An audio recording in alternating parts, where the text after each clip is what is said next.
저잉업 리더님들 반갑습니다. 네, 제가 아까부터 여러분들 기다리고 있었거든요. 그러니까 여러분들 화면 켜실 수 있으면 얼굴 많이 보여주셨으면 좋겠습니다. 네, 양지연 리더님 너무 활짝 웃으셔서 제가 기분이 다 좋아집니다. 김지연 루비님도 감사해요. 네, 자, 저희가 요새 읽고 있는 책 다 읽고 계신가요? 네, 너무 좋은 이야기여가지고 벌써 읽다가 끝까지 다 읽고 오신 분들도 있으실 것 같아요. 자, 그럼 우리 오늘 세 번째 시간이거든요. 먼저 화면 공유하고 오늘 이야기로 가보겠습니다. 네. 자, 끌리는 리더의 조건 3주차입니다. 먼저 오늘 이야기 시작하기 전에 첫째 주, 둘째 주에 우리가 같이 읽어보았던 이야기 뒤집어 보면서 나가볼게요. 제일 처음 이 책에서는 진정한 리더는 리더를 길러내는 리더가 진정한 리더다라고 이야기를 해줬고 그러한 리더야말로 팔로워를 만들 수 있고 그리고 지속 가능한 발전을 만들어 나갈 수 있다라고 저희에게 알려줬습니다. 근데 기억나시죠? 네. 자, 그래서 첫 번째 파트너십, 파트너형 리더십, 리더, 어떤 리더?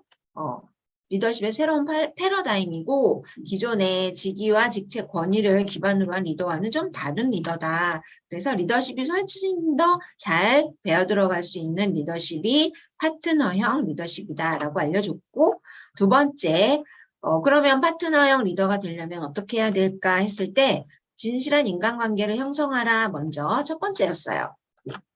그러면 진실한 인간관계를 형성하려면 어떻게 하면 좋을까? 5가지를 저희가 또 배워봤거든요. 동고동락하고 깊이 알고 사랑하고 봉사하고 그리고 개별적으로 리드하라라는 것을 저희가 또 가이드를 받았어요.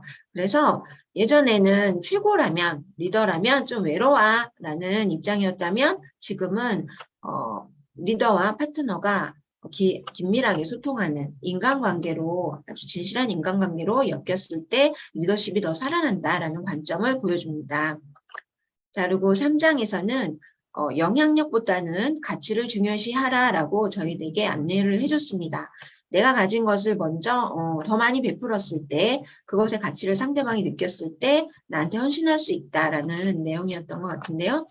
당신은 사람들에게 무슨 가치를 줄 수 있나요? 라는 것, 그런 질문, 내가 무엇을 받을까 보다는 무엇을 줄 수 있을까 먼저 생각한다. 같은 맥락의 이야기인 것 같은데 이거는 끊임없이 저희들이 고민을 해야 될 것 같아요. 저희들이 팀 내에서 리더님들과 함께 있기도 하고 또 새로운 사람들을 만나기도 할 때 나는 상대방에게 어떤 가치를 줄 수 있나 이 고민을 많이 하고 깊이 하는 것의 차이가 또 달라지는 것 같습니다. 그래서 예전에는 내가 직위만 있다면 상대방이 경청할 수 있는 권한을 갖고 있다라고 했다면 지금은 가치를 가지고 있어야 경청할 수 있는 권한을 가질 수 있다라는 거. 그러니까 내 말에 경청을 하게 하려면 내가 남들이 궁금해하고 탐내고 갖고 싶고 원하는 가치를 가진 사람이 되어야 된다라는 이야기입니다. 네 번째, 화합하는 분위기를 조성하라라는 끌리는 리더의 조건을 또 저희가 배웠어요. 그냥 마냥 즐거운 분위기 아니고 서로 모든 것을 혼자 해내고 독차지하려는 그런 사람은 위대한 리더가 될 수 없고 나도 베풀고 그것이 그대로 그 상대방에게서도 와야 이것이 그러니까 뭐죠? 네, 화합하는 분위기를 조성하는 데 도움이 될 수 있다라는 거. 과거에는 리더는 딱 비전을 제시하고 부하 직원의 동참을 기다리기만 하면 됐었지만 지금은 자신이 먼저 참여해서 기여한 것을 만들어내는 데 기여한 것을 파트너와 직원들이 지지를 하더라라는 것을 그래서 진정한 화합이 일어난다라는 것을 저희가 이제 배웠습니다.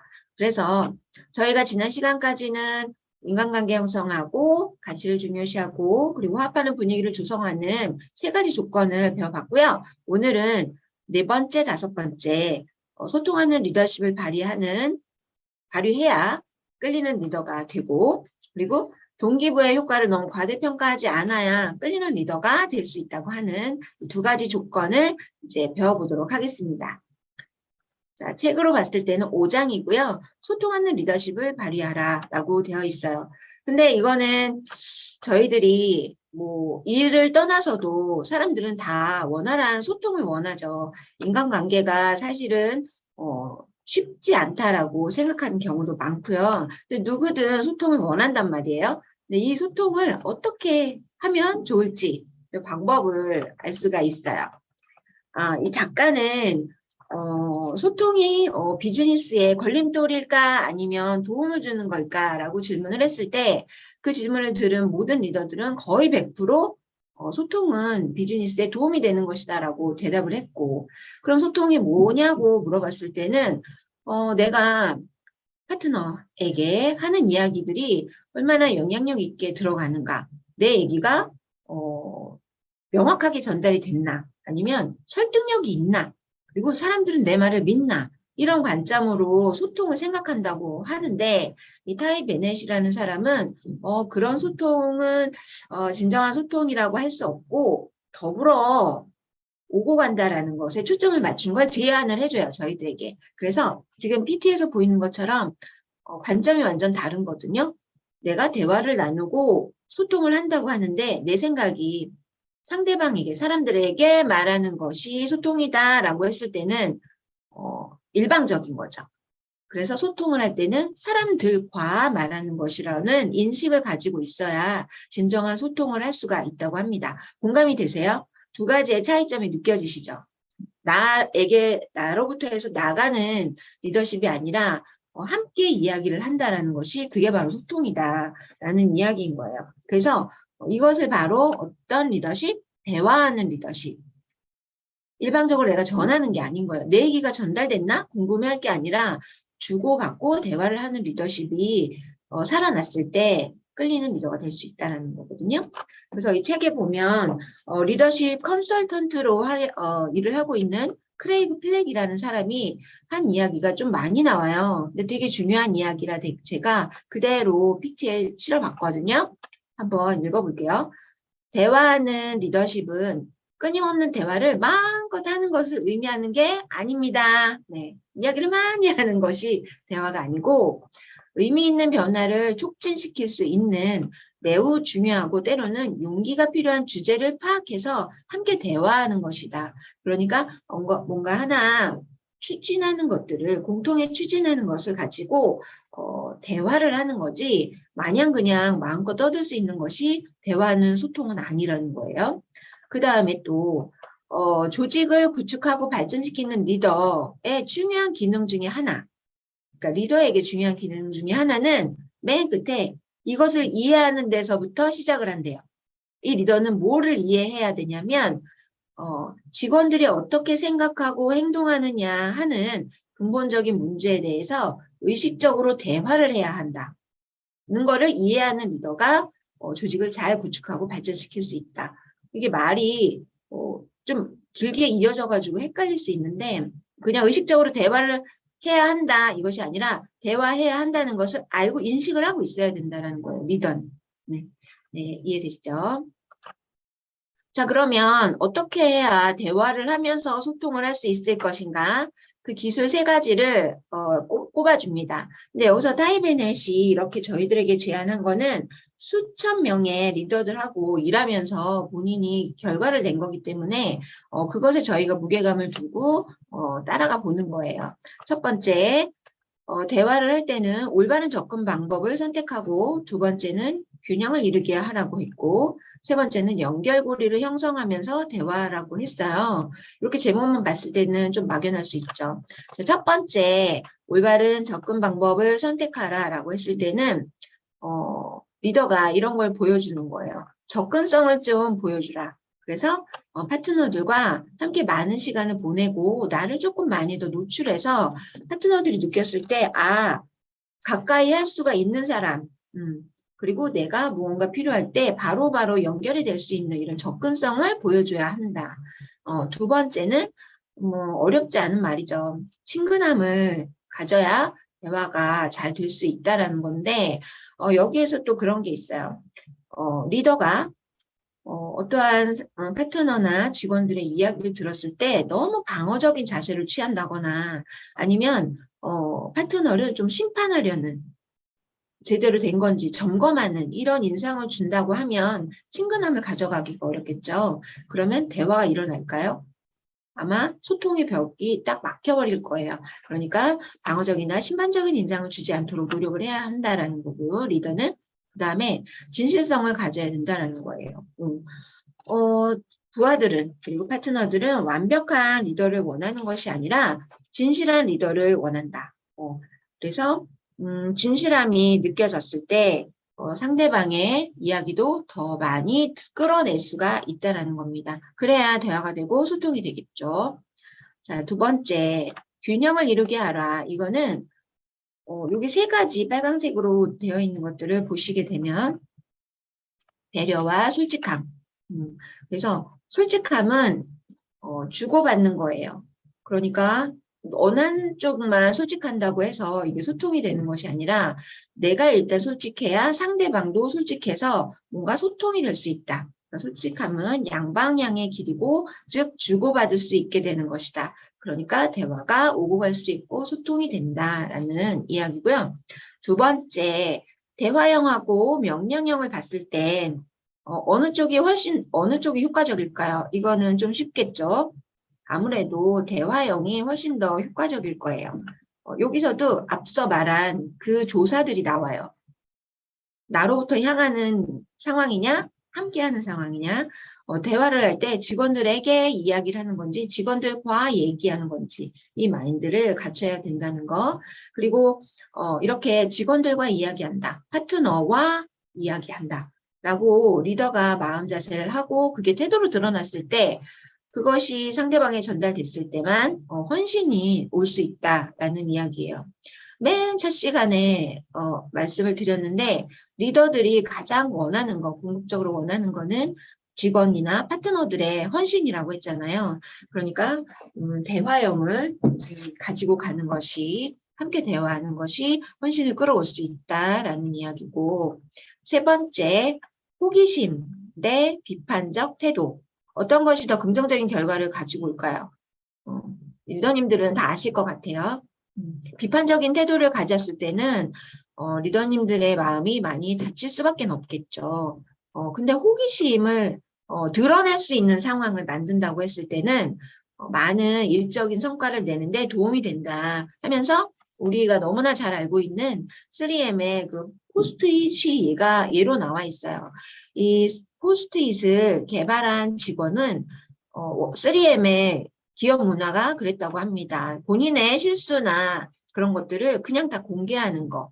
그게 되게 자유로운 기업 문화였기 때문에 그 포스트잇의 완벽하지 않은 접착력, 그것을 사실은 개발하려고 하는 사람 입장에서는 실패이었지만 그것을 공개하고 나니까 다른 직원이 어떤 일을 하는 상황 속에서 아이디어가 딱 떠오르면서 그게 여기에 쓰일 수 있겠다. 그러면서 이게 전 세계적으로 포스트잇이 퍼져나갔잖아요. 엄청난 기업의 성장에 도움을 주었다.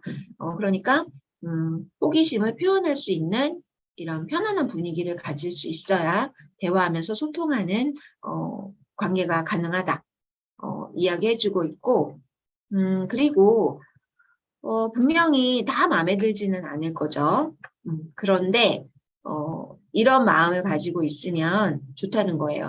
싫어하는 것 대신 좋아하는 것에 집중해라. 싫어하는 것들이 막 있어서 이것에 대해서 언급하고 개선해 나가고 싶은 마음이 있겠지만, 그거에 집중하는 것보다는 그래도 좋아하는 것을 찾아서 그것에 집중하면 훨씬 더 효율적이다 라고 이야기를 해주고 있습니다.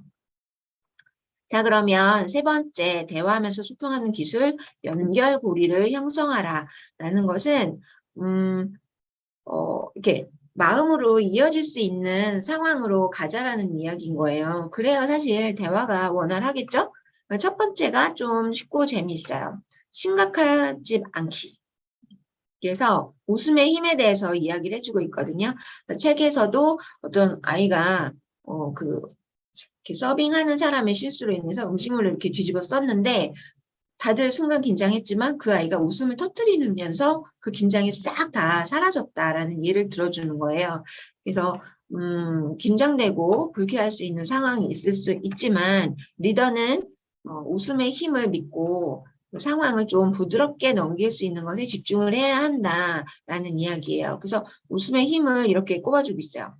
고통스러운 감정을 해소해주는 힘도 웃음이고 긴장을 풀고 재충전을 할 수 있게끔 해주는 것도 웃음의 힘이라고 하고 그다음에 경직된 사고를 좀 전환해서 상황을 덜 위협적으로 느끼게 해줄 수 있는 것도 웃음. 또 건강에 긍정적이고 친구를 만들 수 있고 당황스러운 상황을 완화시키고 심장을 보호하고 혈액순환 아주 좋다고 하니까요. 네, 그래서 리더라면 정말 이런 건 여러분들 사실 욕심나시죠? 어떤 경직되고 긴장된 순간에 내가 어떤 한마디를 탁 해가지고 모두를 웃게 할 수 있다면 네, 정말 좋은 능력인데 그것에 나도 좀 욕심을 내서 심각하지 않은 분위기를 만들 수 있는 능력을 좀 내가 가졌으면 좋겠다. 이것도 좋은 요소인 것 같아요. 그리고 두 번째는 좋은 이야기하는 방법을 알기라는데 리더는 사실 이야기를 많이 할 수도 있어요. 그런 입장이기도 하고 그런 환경, 위치이기도 한데 정말 중요한 것은 말을 많이 줄여나가야 된다라고 이 책에서는 이야기를 합니다.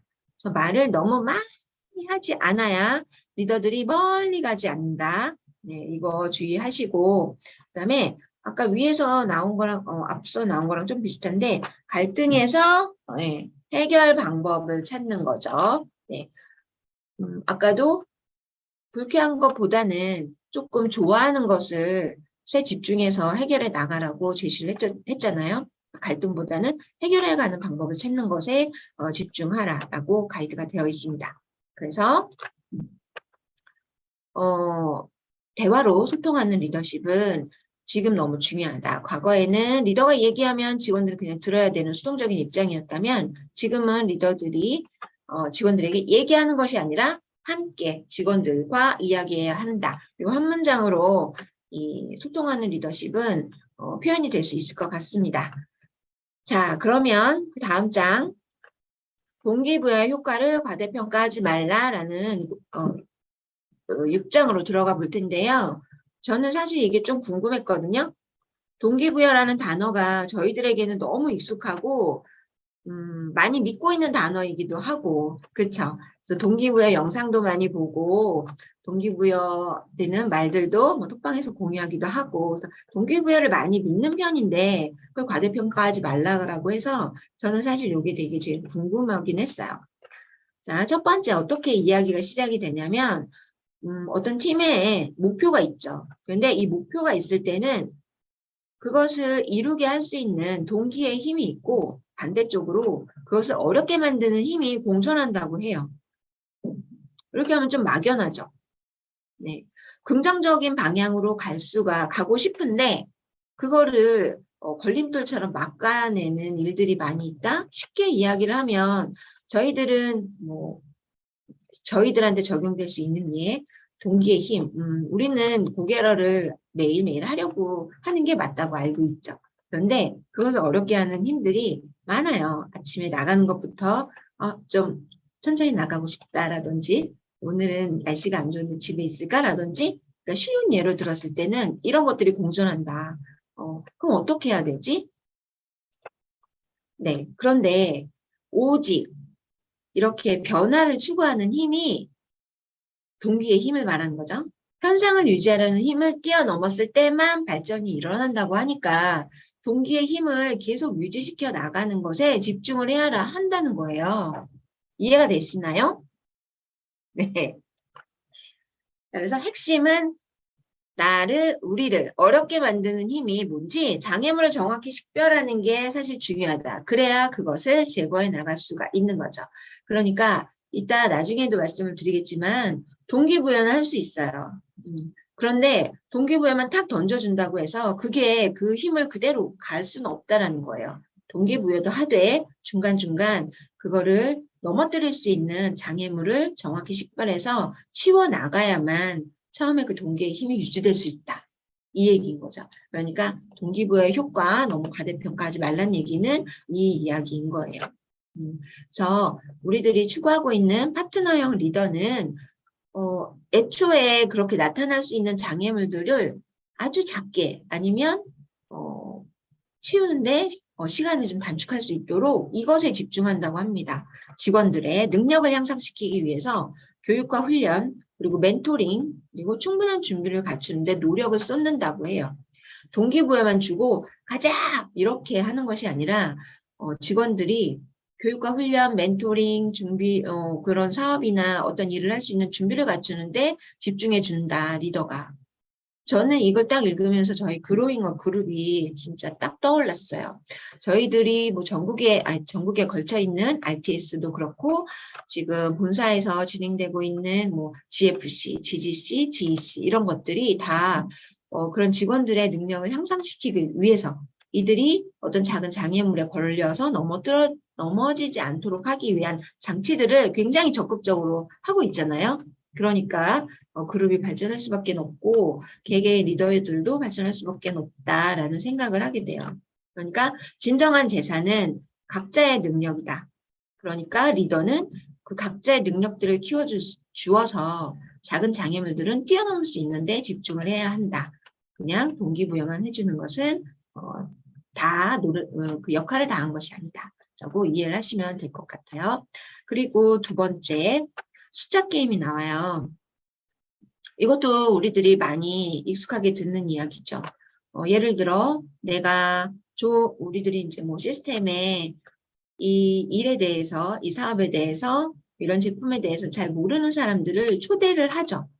근데 초대를 했을 때 만약에 10명에게 초대를 했을 때는 한 6명 정도가 내 초대에 응하고 그 중에서 한 2명 정도는 뭐 사인업을 하거나 제품 주문을 할 수 있다라는 이런 숫자 게임을 말하고 있어요. 그래서 이 타이 베넷도 21살 때부터 이러한 네트워크 마케팅의 일에 집중을 했다라는 이력을 봤을 땐 그 얘기를 하는 것 같거든요. 그러니까 많이 전달할수록, 그러니까 노란색 테두리 안에 들어가 있는 거, 더 많은 사람에게 설명할수록 더 많은 성공의 기회가 온다. 근데 이 말만 믿고 확률만 믿고 계속 던지기만 했을 때는 사실 그렇게 성장이 일어나지 않더라라는 것을 이 사람이 깨달았어요. 그러면 왜지?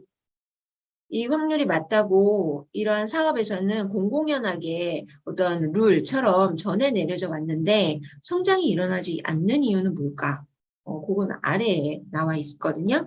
실력 향상 없이 끈질기게 버티기만 하는 거, 그냥 던지기만 하는 거, 많은 경우의 수만 만들어내는 것 가지고는 결과가 나오기는 어렵다.